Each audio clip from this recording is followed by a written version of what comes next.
share. Water Under Troubled Bridges, by Matt Fowler Warning. Full spoilers for the episode follow.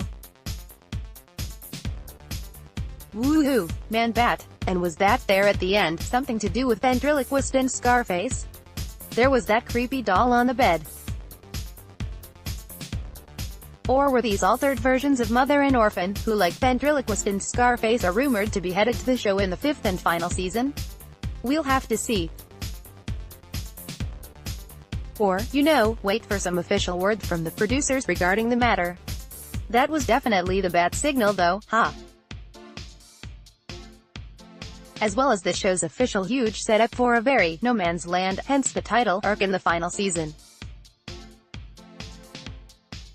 Now that Jim stayed behind, along with Bruce, Alfred, Lucius, Harvey, and a dozen expendable cops meant to be fed to Penguin's place, the fire factory, the ice tunnels, the siren sanctuary, and Scarecrow's, sanctuary, chaos will rain down on the city so that Ra's al Ghul's prophecy of Bruce rising up as a Dark Knight hero can be fulfilled. This season finale was filled with the usual Gotham hallmarks. Firstly, it had people really wanting other people to change and become what they're meant to be. We saw it with Ed and Lee, and then with Roz, Jeremiah and Bruce. Secondly, we got a mishmash of DC Batman lore. A mixtape, if you will, blending a bunch of comic stories with new insane arcs. And man, they really followed through on the killing joke-ness of last week's episode by having Selina suffer spinal trauma after her gunshot wound to the abdomen. Does this mean she'll become the show's Oracle instead of Catwoman? Thirdly, and this is counting last week's episode as part of the endgame, we got huge acts of violence in both Bruce Wayne's den and Jim Gordon's precinct.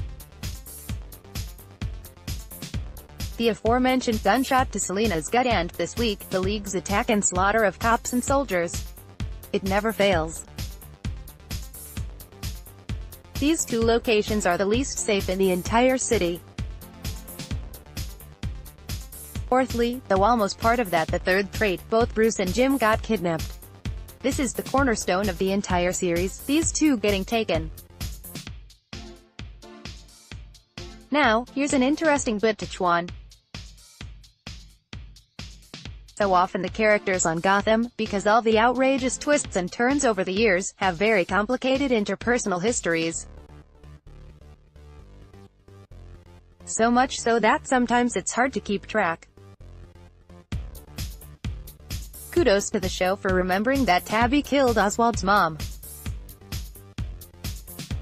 Yep, Penguin played the extreme long game here and cured Butch just so he could kill him in front of her.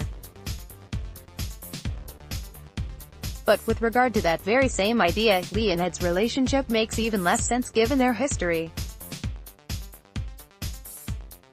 When she stabbed Ed, I was sure it was because Ed had sent Jim to prison, costing both of them their future together, and their baby. That was all Ed. I thought she was getting revenge for that.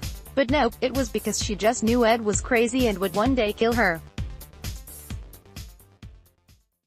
Because that's basically his track record with the women he loves. Isabella doesn't count because I'm still pretty sure she was created in a lab by Hugo. I mean, she's not wrong. He's nuts and would have probably turned on her violently at some point, but I really wanted her to bring up that past ugliness between them. Especially on an episode that was all about her and Jim finally reconciling, as much as they can given the circumstances, and moving on with their lives. No Man's Land was sort of a loud mess, overall, sloppily juggling all the characters and giving us, once again, a fairly unimpressive and not all that formidable Ra's al Ghul. As far as next year's final season goes, this feels like a big and fitting story, as we'll no longer have to care about how ineffective the GCPD is or how many laws are getting broken every episode, because it's all going to be a free-for-all war zone.